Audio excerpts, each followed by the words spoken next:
Check it out, we're back online. I know it's been a long time, and some of you guys have seemed pretty concerned whether I got stuck in a snowbank and froze over the winter, or maybe crashed an old truck, whatever it may be.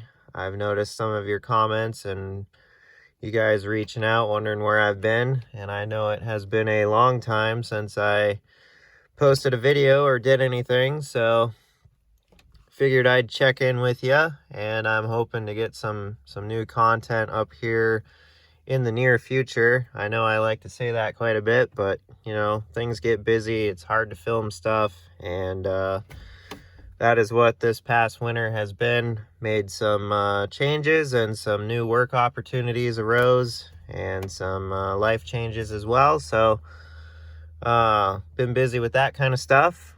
But yeah, hopefully now that we're kicking into summer, we can get some new video content up and keep you guys entertained. I really appreciate the fact that you guys have stuck around this long, even though it has been, what, over 6 months now since I've posted anything. But heck, I really appreciate the fact that you guys watch the videos that I've already got uploaded, and you keep commenting and keep liking stuff. And things are just still rolling, surprisingly, to me. And yeah, I just want to say thank you for that, and that I really appreciate it.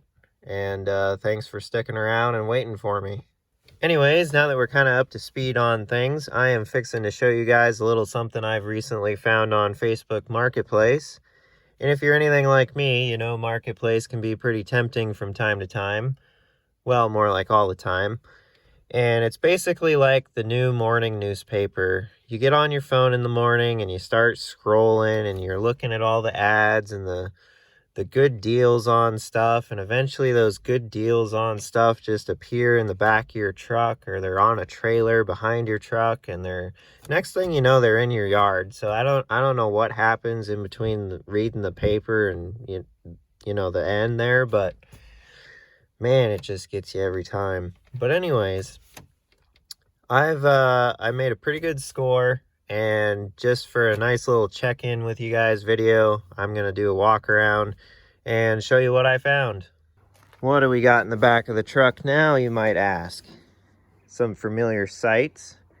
That is, if you've been watching the channel for quite a while, which I'm sure most of you have been.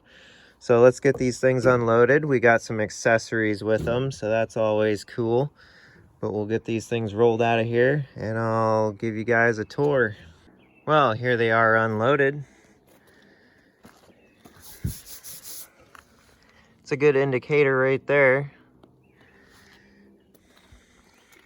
So if you guys have been watching my videos for a while, you'll know some little history lessons I gave, that back in the day, before, you know, four-wheelers, side-by-sides, all the conventional stuff you see now for, you know, off-roading and recreation and that sort of thing, those weren't mainstream back in the day. Those weren't even being produced back in the day. They weren't even invented yet. So the best thing that you had to traverse off-road work, or whatever you were doing, was a surplus World War II truck. And a lot of people bought those up and modified them to whatever they needed to do. And somewhere along the line, someone figured out that you can take World War II aircraft tires and put them on your World War II trucks. And this would be an upgrade from stock military tires being non-directional and narrow. This would be an upgrade to help you traverse the tundra and the swamps and stuff like that. So don't know who came up with it. If you guys want more details on this kind of history, be sure to go check out my previous video, the original all-terrain, and I dive into this a little bit more. But anyways, someone figured that out, and this is another prime example of that, because we've got World War II DC-3 aircraft tires mounted on World War II Dodge WC series rims. And the big thing about being able to run aircraft tires on your old truck rims is you would have to take two rims, cut them, and weld them together depending on the spacing you needed. but obviously a regular rim is not wide enough for this kind of tire, so people would have to modify whatever application to fit them. And that is what happened here. And my theory is that these are WC series wheels, but they could be Dodge M37 as well. But I mean, the pattern tells you. My previous videos, most of this stuff that I have already is mounted on GM 6-hole wheels, and they're 20-inch, whereas Dodge ran 16-inch for both the WC series and the M37 later on. And if you look at the tire sizing here, we've got 17, 16. So my other ones are 20s. So these are a little bit smaller tire, but same principle basically. They got thrown on about anything they could up here because, you know, people just made do with what they had. But they did these full on combat style, which is pretty cool because I don't have any like this. A lot of people would weld their rims together and just make sure their lock ring was on one side. But in this case, someone did them like combat rim style. Now a combat rim, it has studs and nuts on the outside. It's basically like a new style bead lock is what it is. And you can pull the nuts and then separate your rim like so, change your tire, put it back together, bolt it down. Super quick, super easy. So that's what they did with the concept when they built these up for their, you know,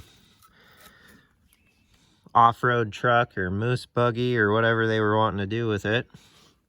And the thing I appreciate is the homemade valve stem guards. That's not something you see very often. This one's in a little bit better shape.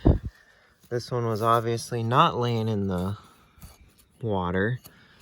But yeah, I appreciate the ingenuity here. You know, just random pieces of whatever they had. Just really went to town on it. And you gotta love the welds here. And you can see these are old studs that they either cut these off of or just used for fill. I don't know. But that's pretty funny. And you just can't beat the tire, you know, designs and logos from back in the day. Even if they are aircraft, they're still cool. This one's a Goodyear. Pretty neat. And this one, that's even got air in it still. I don't even know the last time these were used on something, but it's still got air. And the funny thing, again, is I don't know if this was from when these wheels were on a stock truck before they got cut and modified, but the whole welded on tire weight out of like some solid round stock, that's pretty good. I don't know what was going on there because they were definitely not worried about balancing these, for sure. And you can see, just for size comparison, you know, OBS Ford wheels versus DC3 aircraft tires, you know, that would make quite a difference when you're trying to get out into some nasty areas. And the other cool thing, both of these wheels came with an absolute pile of tire chains. And, you know, can you turn that down? Because I can't. And there's I think there's 2 sets of these. Big, giant, goofy design chain like so. I've never seen these before. I've never seen this style before, and like the size of the cross links. You know, it's not like a skidder chain. Those are much bigger and heavier and a little bit different. So I don't know what these would have been for originally, but they're super cool. And And when the time comes, I'm definitely gonna lay all these out and like string them over some DC tires and see what fits. So yeah, there's definitely at least 2 sets of those. And then the rest is just different size stuff. Some of them are complete. Some of them are just sections and bits and pieces. But yeah, I mean, what a score. The guy was just cleaning up a local property that he bought and put this stuff on Marketplace, and man, what a find. Anyways, that's what I scored on Marketplace, and the price was definitely pretty once in a lifetime on them, and glad to have some more of these in the collection, even though they're not on GM wheels, which is something I am more looking for. But the fact that these will fit a WC or an M37, that's perfect to me. And the fact that this one still holds air is amazing and good to have, because tubes are getting pretty hard to find for these. And my main reason for wanting to collect these up is, you know, they're not making any more of them. They're getting really hard to find. But as you guys know, my 1945 Studebaker US6, also known as Frozen in Time, it runs these kind of tires, and I would like to have spares for it, because 2 of those are already down and out, the ones off the front, and I am trying to get set up to put 2 back on the front that will hold air for, you know, more than just overnight. So that's the direction I'm working in. These 2 aren't going to help me there, but I am not complaining one bit. I am glad to have them around.